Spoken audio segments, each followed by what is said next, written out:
vais faire ça parce que j'ai des micros. D'accord. Fait qu'il ne veut pas vous contaminer. C'est un peu non conventionnel, mais bon.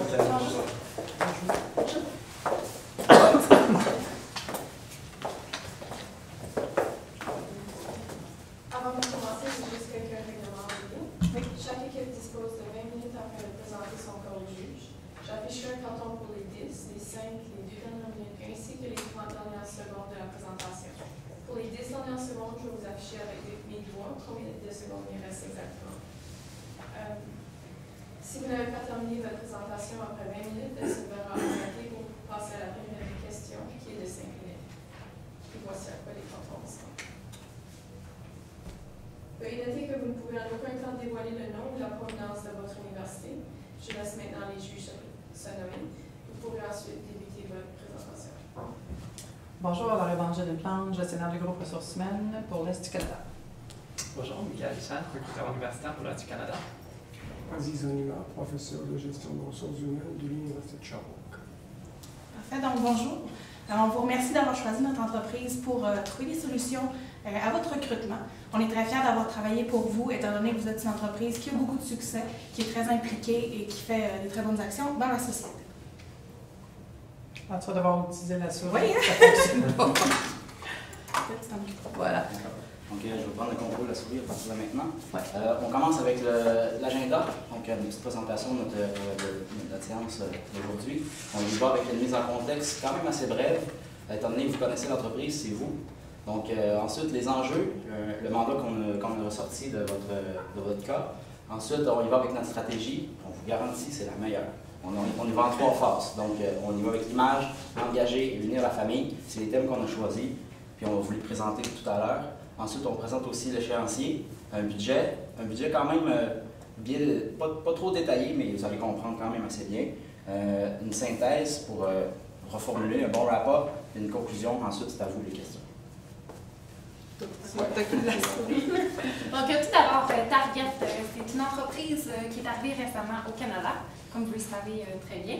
C'est un leader sur le marché américain, notamment en ce qui concerne les conditions de travail de vos employés.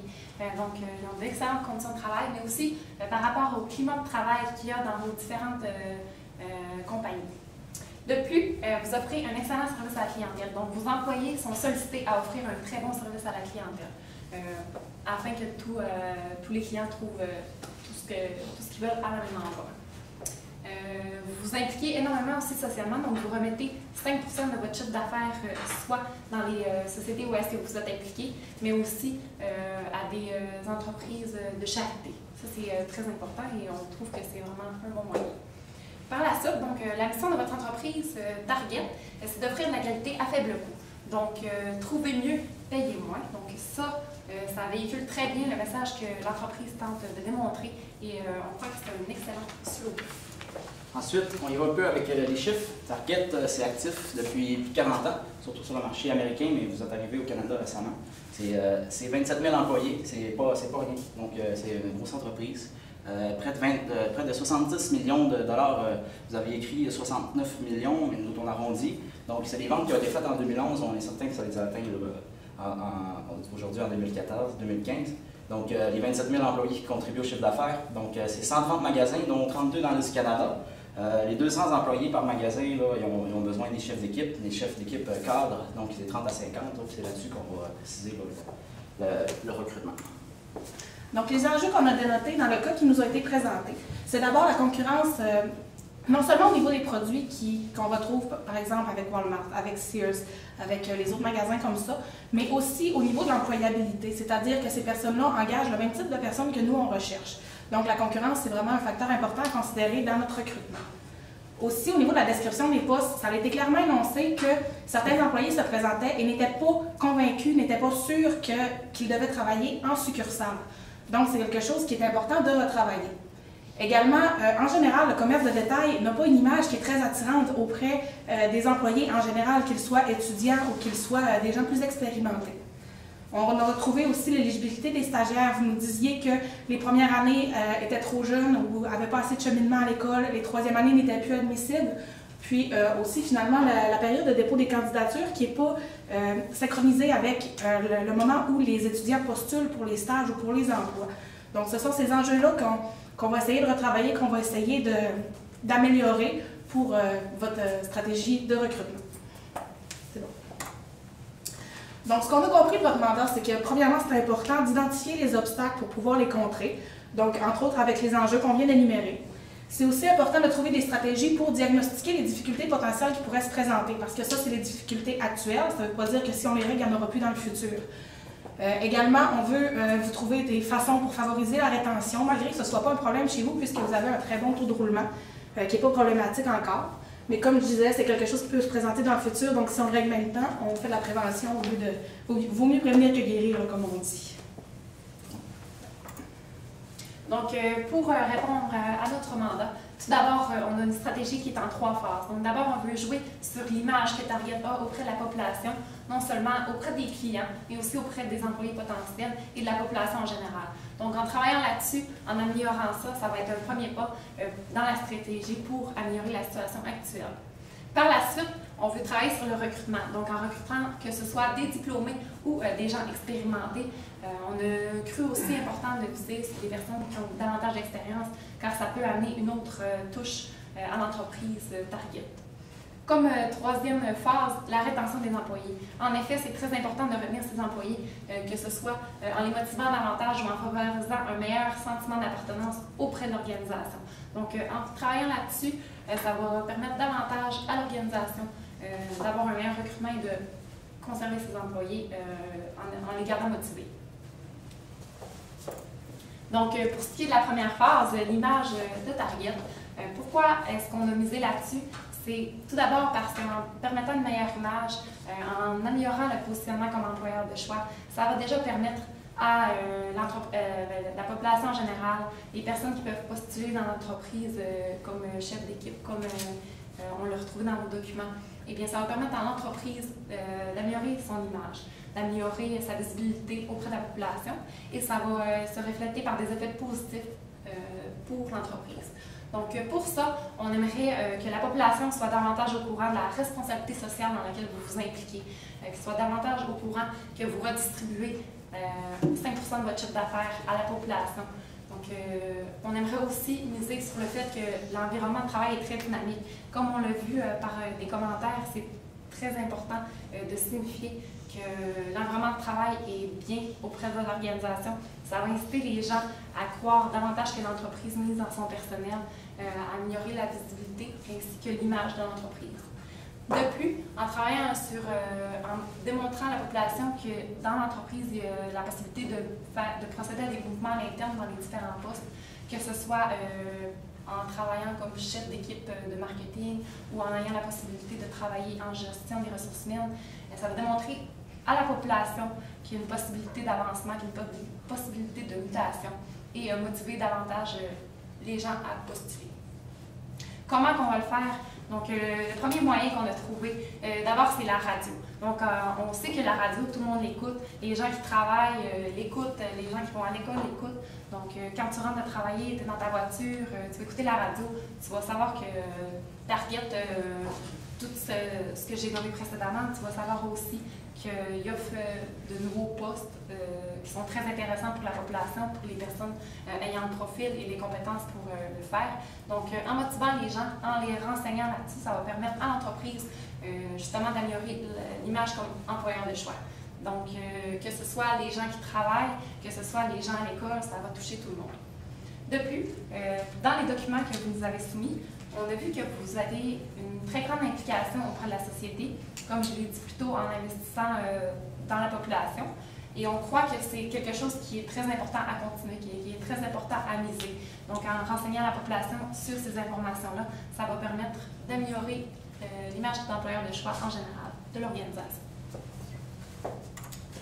Donc, après cette étape-là qui nous permet vraiment de nous démarquer des compétiteurs par la nouvelle image qu'on veut projeter, c'est-à-dire plus dynamique, meilleur milieu, etc., on va être rendu à l'étape où il faut embaucher les candidats. On croit que les proportions adéquates, ce serait 70% d'universitaires, c'est-à-dire avec soit des diplômés ou des stagiaires, et un 30% de personnes expérimentées, c'est-à-dire qui ont déjà travaillé dans le commerce de détail, dans la gestion, etc. Tu peux cliquer, Philippe, s'il te plaît? Donc, pour toucher les gens expérimentés, les forcer à postuler, on croit que les moyens qui ont été mis en œuvre par la modification de l'image de l'entreprise vont porter fruit, tout simplement comme ça, étant donné que c'est des personnes qui souvent travaillent déjà, veulent se chercher des meilleures conditions ou un meilleur milieu. On ne peut pas vraiment aller les chercher là, dans les Walmart, dans les Sears, etc., sans vraiment être des requins. Là. Donc, en ayant une image vraiment merveilleuse, que c'est un endroit fantastique à travailler, ces gens-là vont vouloir travailler pour nous, ils vont venir d'eux-mêmes. Également, ce qu'on veut faire, une fois qu'on a déjà des gens d'expérience, on veut favoriser les références. C'est-à-dire que ces personnes qui ont déjà travaillé dans le commerce de détail-là ont un réseau de contacts, des gens avec qui ils ont déjà travaillé, qui savent qu'ils sont efficaces. Donc, on veut encourager ces références-là en offrant des primes lorsque la personne est embauchée et reste pour une certaine période de temps. Donc, ça nous permet d'engager des gens avec qui on sait que ça va fonctionner, puisque les gens, c'est leur nom qui est en jeu lorsqu'ils font une référence, donc ils vont gérer les bonnes personnes. Puis, avec les primes, ça augmente la motivation à référer et à rester au travail en plus. Étant donné que c'est 70% de personnes universitaires qu'on va aller chercher, on a mis plus d'efforts là-dessus. La première modification qu'on veut apporter, c'est par rapport au processus de recrutement pour les stages et pour les diplômés. On croit que ça serait plus stratégique de déplacer ça dans la période de janvier à mai, étant donné que c'est là que souvent les étudiants finissent, que c'est là que les étudiants doivent connaître les opportunités de stage, puis c'est là aussi que ils sont à leur dernière session, donc ils ont la période d'été de disponible. Donc, ça serait plus adéquat pour nous pour recruter de manière plus efficace. Également, on croit qu'il faut mettre plus d'emphase sur les liens avec les universités que vous avez déjà. La première action qu'on veut prendre pour faire ça, c'est d'abord la communication avec les étudiants directement dans leur boîte de courriel étudiante. C'est-à-dire, on passe par les modules d'administration ou comment ça se passe selon les universités. On communique directement pour afficher soit les postes, soit les stages qui sont offerts. Avec un simple lien, on clique et on peut postuler. Là, pas 3 clics, super simple. Ça va directement aux étudiants. Et la deuxième action qu'on veut prendre pour encourager à postuler, c'est une forme de publicité qui est assez simple. On affiche dans les salles de bain, dans les toilettes. C'est à la vue de tous. Tout le monde utilise les toilettes. Ils savent qu'on recrute, ils savent on est qui. Donc, on est présent dans l'université, on est présent auprès des étudiants, on rentre dans leur quotidien. Donc, c'est une manière de recruter qui est super efficace pour encourager les étudiants à postuler. Finalement, on veut offrir un programme pour placer les stagiaires après leur stage au sein de l'entreprise. Donc, une fois qu'ils sont stagiaires, leur stage est terminé, on peut les embaucher comme étant des diplômés. Donc, c'est quelque chose qui est assez facile à faire puisque le stage nous permet de tester l'employé, de voir comment il travaille dans l'entreprise, s'il est à l'aise, s'il correspond à ce qu'on recherche. Puis ensuite, de lui offrir un emploi permanent avec nous lorsque ça nous convient. Une autre partie qui est importante au niveau de l'embauche, c'est d'adapter la description des postes. Spécifier plus précisément c'est quoi le travail pour que les gens comprennent bien que c'est en magasin, en succursale. On veut aussi dynamiser la chose pour que ça aille avec la nouvelle image de l'entreprise qu'on veut faire, donc rendre ça plus dynamique et plus clair. Donc, pour continuer, la troisième phase, unir la famille. C'est une équipe. On parle des membres d'une équipe. Qu'est-ce qui est important dans une équipe? On le sait, on va recruter, mais il va y avoir des recrues. Ces recrues-là, on les a vus tantôt, 70%, c'est pas rien là. On a 30% qui vont être plus expérimentés, qui vont venir du marché du travail, mais le 70% des universitaires, ça lui prend des mentors, ça lui prend des gens qui vont être capables de les aider. L'objectif, c'est de passer de recrues à vétérans le plus vite possible. Donc, ça va être plus rentable pour vous. Ça va être vraiment rapide aussi, là, quand on parle d'un mentor, un coach, là, des gens internes, là, ça fly, ça va vite. Comment le faire? On veut, dans le fond, favoriser les événements de groupe. Les groupes, on parle peut-être des événements de groupe, des activités du club social, d'impliquer socialement les employés. Donc, moi j'ai déjà vu ça, les entreprises donnent des billets de spectacle, des billets de hockey. Ça favorise les gens, ça les regroupe ensemble, on les sort du milieu de travail pour les mettre en équipe, mais ils vont là pour s'amuser. C'est des choses qui sont vraiment importantes, là, être à l'externe. Donc, on parle d'une équipe de travail, il faut unir la famille, sentiment d'appartenance, les gens vont se sentir bien. Ça va être vraiment super. Ce qu'on veut faire par cette étape-là aussi, en unissant la famille, c'est vraiment d'unir non seulement les différents employés à l'entreprise, que ce soit les chefs d'équipe ou tous les employés de l'organisation. Donc, en faisant ça, non seulement en lien avec l'entreprise, mais aussi entre eux, ça va permettre davantage de conserver les employés, de conserver leur intérêt par rapport à leur poste, de les garder motivés et de les garder unis à l'entreprise, de favoriser l'esprit familial, l'esprit d'équipe dans l'entreprise.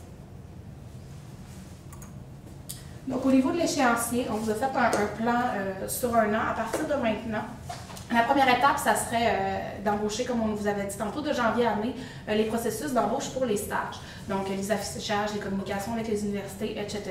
Et également, on veut créer la publicité, que ce soit pour la radio ou pour les affichages dans les salles de bain, etc. Préparer les modèles de courriel d'avance pour communiquer avec les étudiants directement. Au niveau du 3e et 4e trimestre, on embarque dans le processus d'embauche plus général. Les étudiants sont encore les bienvenus, mais comme on l'a dit plus tôt, c'est vraiment lors des 2 premiers trimestres que c'est à favoriser. Donc, c'est là-dessus qu'on va mettre l'emphase. Et puis, dans les 2, 3e et 4e trimestres, ça nous permet de diffuser les publicités qu'on a faites lors du premier. Là. Donc, on peut en faire plus d'un pour la radio. On les diffuse toute l'année. Différents modèles d'images aussi pour les salles de bain qui sont à diffuser toute l'année. Donc, le boom est vraiment à donner maintenant pour avoir une année remplie de succès.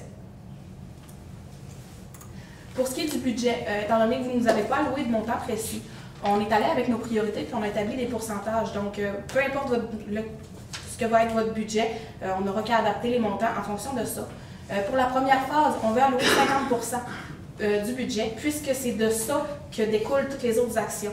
Modifier l'image de l'entreprise, la rendre plus motivante, plus dynamique, plus jeune pour aller recruter les plus jeunes, plus de qualité. Dans le fond, renforcer vos valeurs, les démontrer à la population plus informée. On veut faire ça avec 50% de votre budget. Ensuite, pour ce qui est de l'embauche, on prévoit un budget de 30%. Ça comprend tout ce qui est recrutement, à la limite formation. Donc, on croit que c'est un budget qui va être suffisant. Puis finalement, pour rallier les troupes, unir la famille, comme on disait tout à l'heure, on vous alloue un budget de 15%, que ce soit pour les participations aux événements, pour des soupers d'équipe, peu importe, c'est le budget qu'on alloue, que ce soit au club social ou aux événements, etc. Pour ce qui est de la synthèse, pour un peu revenir sur tout ce qu'on a dit durant la présentation, tout d'abord, pour notre stratégie, c'est de travailler en 3 étapes. Donc d'abord sur l'image, en procédant à des publicités radio, donc en informant les gens sur le fait que l'entreprise mise dans sa population, qui a de l'intérêt pour ses employés, qui donne des possibilités de modification d'emploi au courant de carrière, pardon. Toutes les informations qui permettent à la population de comprendre ce que l'entreprise dégage, comprendre le message que l'entreprise veut dégager à la population, que ce soit aux clients, aux futures candidatures qui pourraient postuler dans l'organisation ou à la population en général. Donc, en procédant à cela, ça va permettre à l'entreprise d'avoir non seulement une meilleure image pour ses clients, mais aussi pour les employés. Donc, on croit que ça va permettre notamment d'avoir davantage de candidatures, mais aussi davantage de clients, ce qui est très positif pour l'entreprise.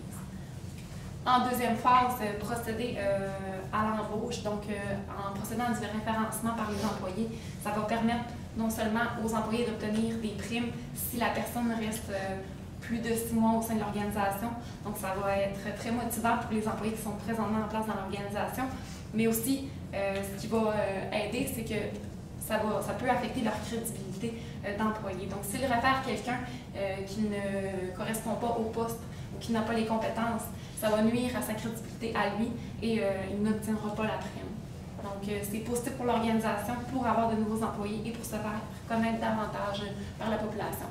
Ça permet aussi, en procédant à des alliances universitaires, de recruter des diplômés, que ce soit ceux qui viennent de sortir de l'école ou ceux pour des stages. Donc, en procédant à cela, les personnes qui vont être en stage vont pouvoir être évaluées, vous allez pouvoir vérifier si ces gens-là correspondent vraiment au poste. Vous allez pouvoir essayer ou tenter de les garder par la suite une fois qu'ils ont terminé leur stage. Donc ça va permettre entre autres d'avoir des postes comblés par les bons candidats au sein de l'organisation. La troisième phase sur laquelle on a misé, c'est d'unir la famille, d'unir les différents membres de l'organisation, que ce soit les chefs, les cadres ou même les employés. Donc, en créant des événements auprès des gens, ce qui les intéresse réellement, ou en impliquant les différentes personnes de l'entreprise dans la société, ça va permettre de motiver les gens, de les inciter à être plus motivés, à les revenir dans l'organisation, notamment en créant des liens avec l'entreprise, mais aussi entre les personnes de l'entreprise elle-même. Donc, ça peut être aussi en faisant des 5 à 7 avec le club social ou des activités organisées par le club social auxquelles les employés adhèrent. Donc, ça permet, entre autres, d'avoir un meilleur sentiment d'appartenance et de motiver davantage les employés pour avoir un meilleur potentiel de rétention des employés. Donc, avec le mandat que vous nous aviez confié, on croit qu'avec ces mesures-là, vous allez être en mesure de combler les 30 à 50 postes qu'il vous reste à prendre. Et en plus, ça va être des stratégies qui vont permettre des bénéfices à long terme et non seulement de juste combler ces postes-là. Donc, vous nous aviez demandé si vos stratégies étaient bonnes, oui. Si votre planification était bonne, oui aussi. Puis si vous avez les bons outils, bien, je vous réponds encore oui. Nous, tout ce qu'on a fait, c'est pousser ça un petit peu plus loin pour vous offrir des solutions qui sont efficaces, qui sont adaptées, puis qui, assurément, vont contribuer au succès de votre entreprise puis la pousser encore plus loin. Donc, je vous remercie beaucoup.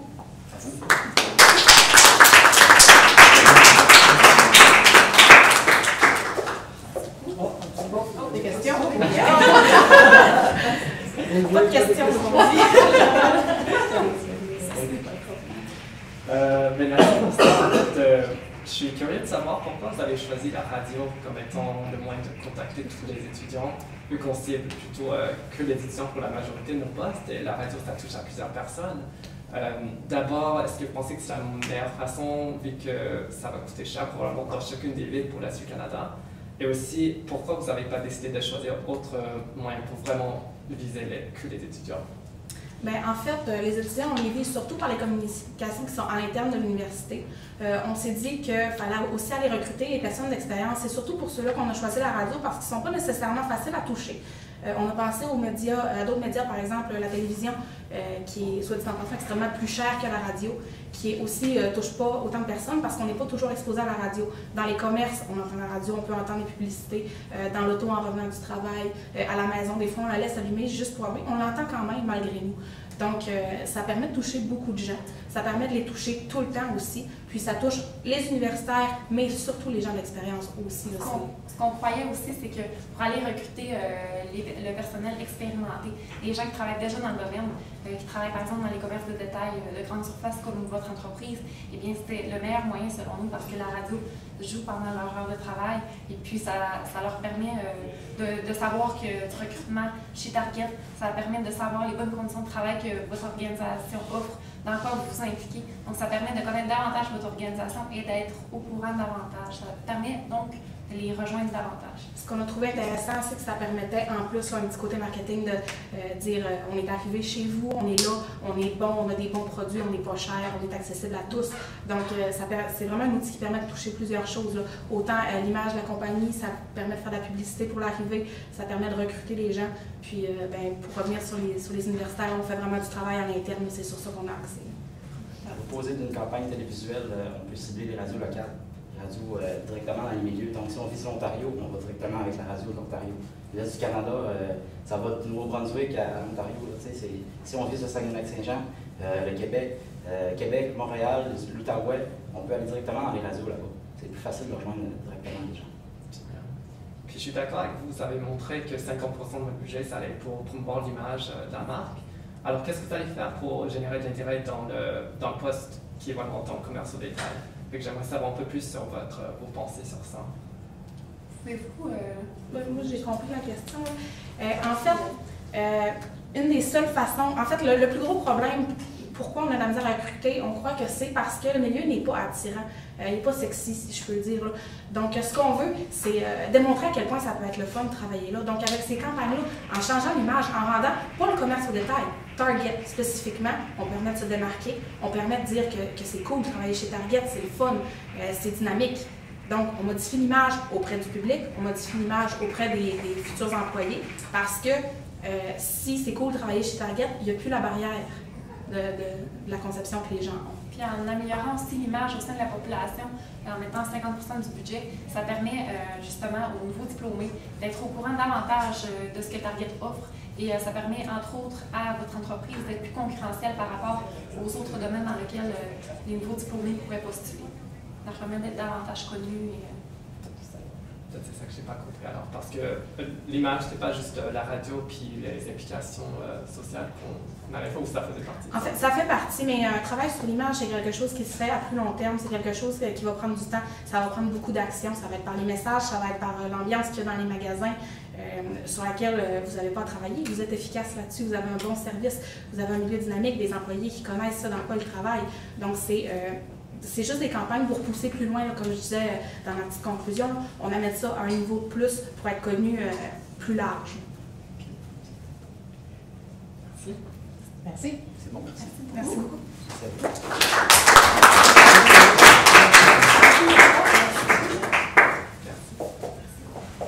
Est-ce que je peux vous saluer en Ah, aussi? merci. Moi, je fais ça. Merci. Au revoir. Merci à l'échange. Merci.